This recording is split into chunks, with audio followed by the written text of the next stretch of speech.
और नए साल के तीसरे दिन देश को दो बड़ी खुशखबरी मिली है। ड्रग कंट्रोलर जनरल ने कोरोना की दो वैक्सीन, कोवैक्सीन और कोविशील्ड के इमरजेंसी इस्तेमाल की इजाजत दे दी है और इसी के साथ DCGI ने ज़ाइकोव-डी के तीसरे फेज के ट्रायल को भी मंजूरी दे दी है। कोरोना महामारी को लेकर दो वैक्सीन को मंजूरी देने वाला भारत दुनिया का पहला देश है और भारत के drug controller general VG Somani ने कहा कि दोनों वैक्सीन 110% सेफ हैं। कोवैक्सीन पूरी तरह से स्वदेशी है तो कोविशील्ड का प्रोडक्शन भी पुणे के सीरम इंस्टीट्यूट में हो रहा है।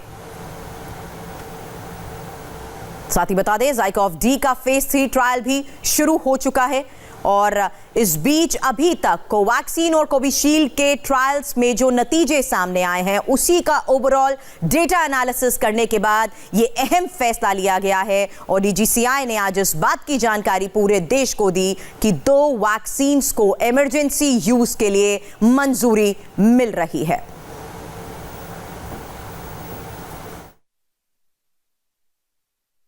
Messrs Serum and Messrs Bharat Biotech vaccines have to be administered in 2 doses. All the 3 vaccines have to be stored at 2 to 8 degrees centigrade.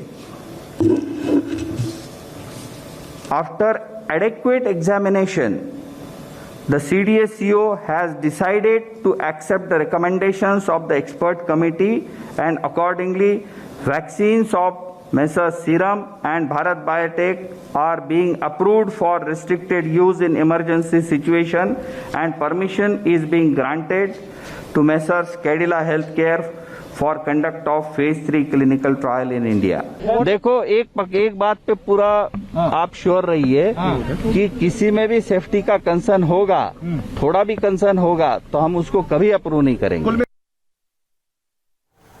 तो बड़ी खबर है ये, स्वदेशी कोवैक्सीन को मंजूरी मिल चुकी है, कोविशील्ड पर भी फाइनल मोहर लग चुकी है, वहीं ज़ाइकोव-डी का भी फेज 3 ट्रायल शुरू हो चुका है। लेकिन भारत बायोटेक की कोवैक्सीन को मंजूरी दी जा चुकी है और सीरम की कोविशील्ड को मंजूरी मिल चुकी है। उसके बाद भी कई अहम सवाल हैं जिनके जवाब आप जानना चाहते होंगे और इसीलिए इंडिया टीवी आज एक्सपर्ट पैनल्स के साथ भी लगातार इन वैक्सीन को लेकर एक जानकारी आप तक पहुंचाने की कोशिश कर रहा है, क्योंकि सवाल है कि कोविशील्ड कितनी सुरक्षित है, कितनी इफेक्टिव है और कोविशील्ड की कितनी डोजेस तैयार हो चुकी हैं, कितनी असरदार है ये। इन सभी सवालों का जवाब देने के लिए अब से थोड़ी देर बाद शाम 6:30 पर हमारे साथ होंगे सीरम इंस्टीट्यूट के CEO अदार पूनावाला।